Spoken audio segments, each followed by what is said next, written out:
have you learned this year that you didn't know in 2020? So as you look at your business, obviously we've seen a lot of success here. The amount of volume, the amount of transactions, the amount of families we've served in the last year alone.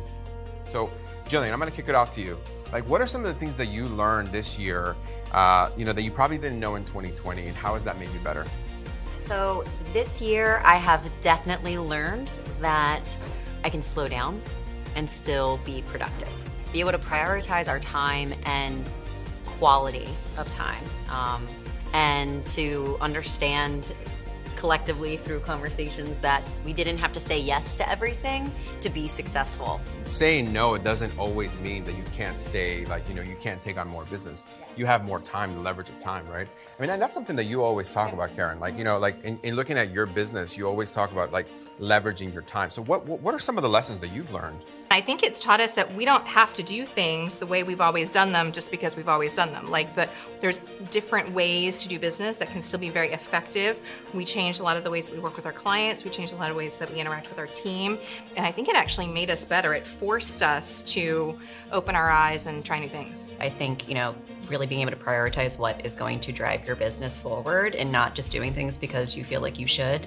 Being able to take first-time buyer meetings virtually instead of driving 30 minutes, meeting for coffee, then coming back. I think it's been a huge time saver for me, and something that this group specifically has helped me do earlier this year as a result of Leo Circle last year was putting a lot of systems in place to help me so I don't have to remember every single thing in my brain. I mean, for me, the art of saying no, like you were just inclining to that, is just like protecting your time, because time is luxury, and saying yes, yes, yes all the time to your clients is not going to help you. Why is this so hard for us to say no, though? If you really think about it, right? I mean, at the core of our business, it's constantly saying yes, right? But the problem is, I think most real estate agents, they never establish themselves as the expert. They are just there to please, there to open the door, there to be available whenever. And if you can position yourself as the expert and set the expectations up front, then it's a lot easier to say, this is not going to work for you, and they're going to actually listen to you.